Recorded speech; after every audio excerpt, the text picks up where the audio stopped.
This is the Agentic Executive, intelligence briefings for high-leverage operators. I'm Adrian Cross, and in the next 10 minutes, we're going to attack something that quietly destroys leverage in almost every org I see.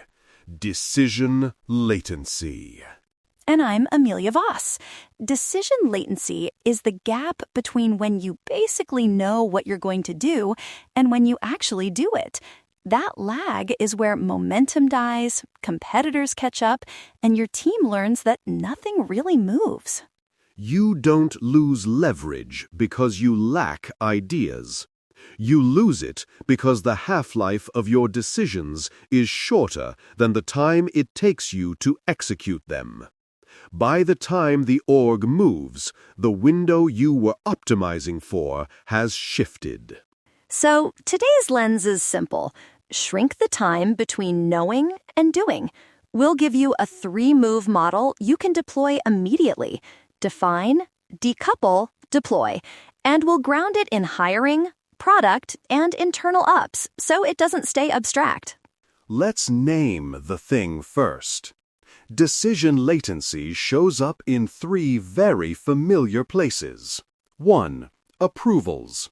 You've already decided to hire the candidate, but the offer letter sits in legal for 2 weeks. You've already decided to ship the feature, but it spends another sprint in final review. The decision is conceptually done, but operationally frozen. 2. Research loops. You have enough data to make a good call, but you keep commissioning one more analysis, one more customer survey, one more market scan. You're not reducing risk anymore. You're just renting the illusion of certainty by the week. And 3. Unshipped ideas. How many strategy docs, Notion pages, or whiteboard photos in your camera roll represent decisions that were made in your head but never instantiated in the org? The cost isn't just delay, it's signaling. Your team learns that clarity does not reliably turn into motion. If you see yourself in that, you're not uniquely broken. You're just operating without an explicit variable called decision latency. Once you name it, you can manage it, like cost, like cycle time, like anything else. The system reveals the truth. The calendar shows you exactly where decisions go to die. So, move 1, define. If you want to shrink decision latency, you need a clear answer to a simple question. How much information is enough for this type of decision?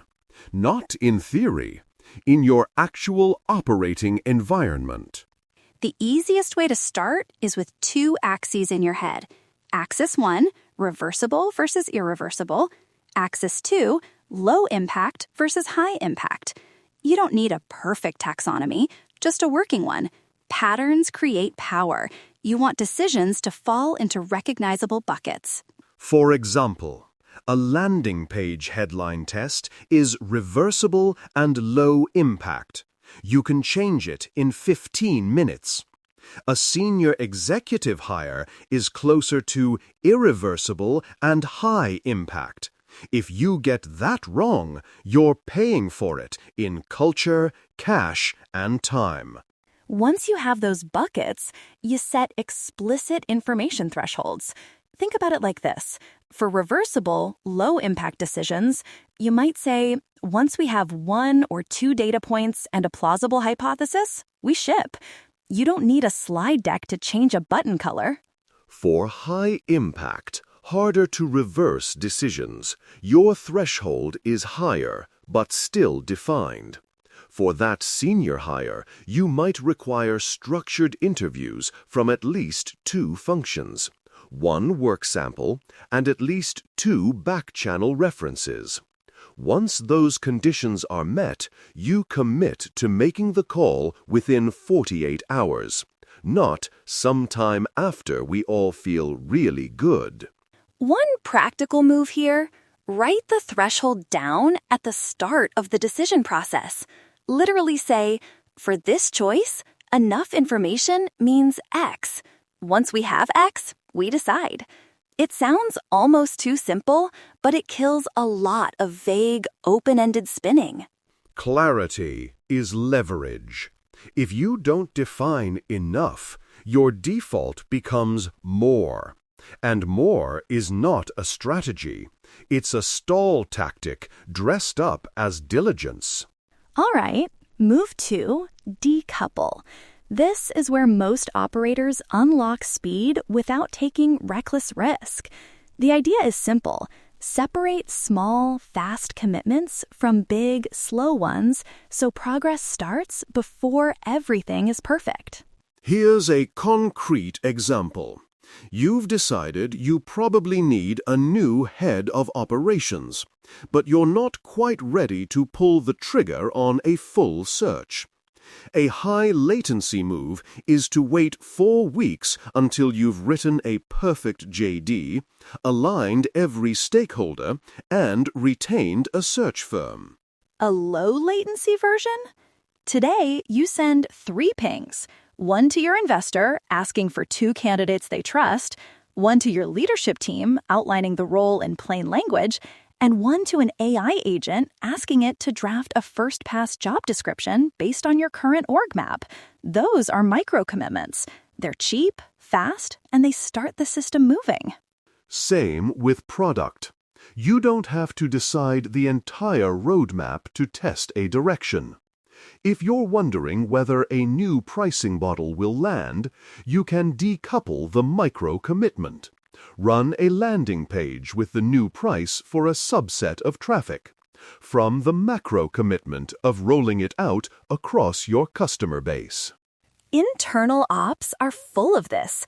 Say you know your meeting culture is broken. A high latency move is, we'll redesign our operating rhythm next quarter.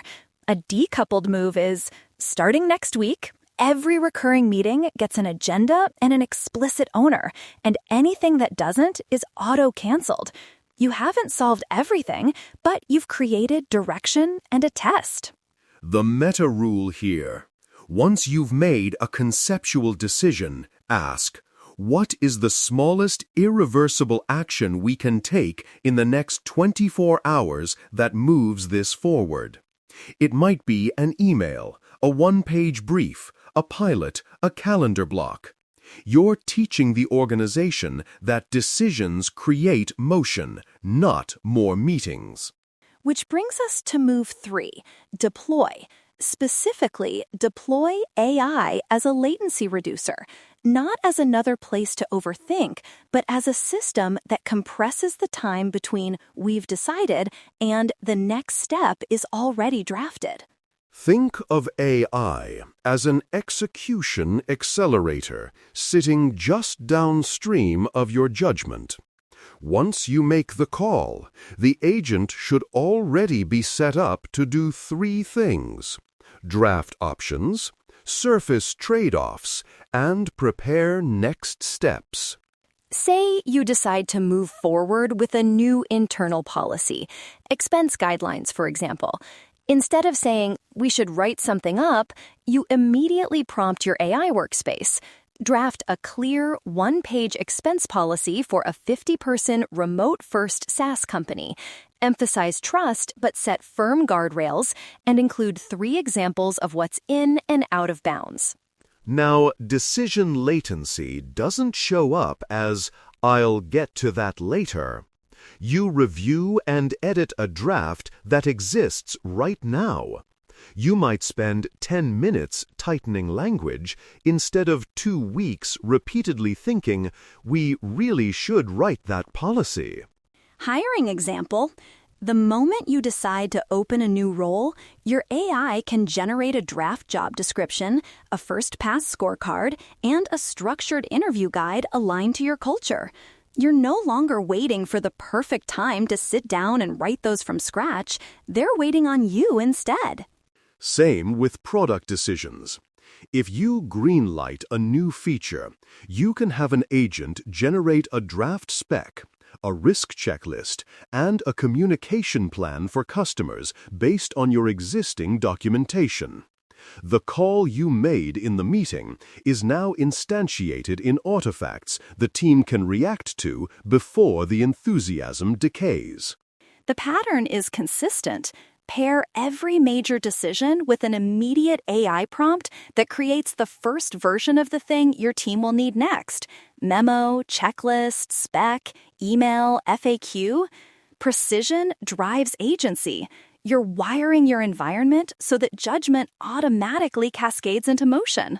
Now, a few failure modes, because this can go sideways. The first is hiding behind more data. We just need one more dashboard, one more analysis. If your information threshold is undefined, you will always be able to justify another week of study. That is not sophistication. It's avoidance dressed as rigor. Second failure mode, confusing consensus with clarity. If everyone nods, but no one is accountable, you haven't reduced decision latency, you've diffused responsibility. A clear decision has an owner, a time frame, and a first action. Everything else is just a well-facilitated conversation. Third, using AI to overanalyze instead of accelerate. You can absolutely spend days generating 10 alternative strategies, each with beautiful pros and cons, and still not move. The question isn't, can AI give me more options? It's, can AI help me instantiate the option I've chosen faster and cleaner? So keep the principle in mind. Speed with structure, not speed for its own sake. For reversible, low-impact calls, you bias toward action. For high-impact, irreversible calls, you set higher thresholds, but you still define them. You're not rushing. You're removing unexamined drag from the system. Let's close with one concrete action you can take today. Think of one decision that's been stalled for at least 2 weeks. Hiring, product, policy, whatever just popped into your mind, that one. Step 1. Define its class. Is it reversible or irreversible? Low impact or high impact in the next 6 to 12 months? Don't overthink it. Give it a quick label. Step 2. Set an explicit information threshold. Ask, what specifically do I need to see to be comfortable making this call? That might be 2 more customer calls, 1 reference check, or a 30-minute numbers review. Once you've named that, put a hard deadline on it. Step 3. Once that threshold is met, make the decision and immediately open your AI workspace. Have it draft the first execution artifact, an email, a short brief, a spec outline, a rollout checklist. You're teaching yourself a new reflex. Clarity creates motion, not more contemplation. If you build that reflex across your work, your advantage compounds quietly. Same ideas, same tools, but less decision latency. And that gap is where most operators either bleed leverage or gain it. If this was useful and you want more tight 10-minute briefings like this on decision frameworks, agentic AI, and systems for leverage, follow the show, hit subscribe, and keep us in your daily loop. Patterns create power. Make this one of them. Make your next move count. And, as always, stay agentic.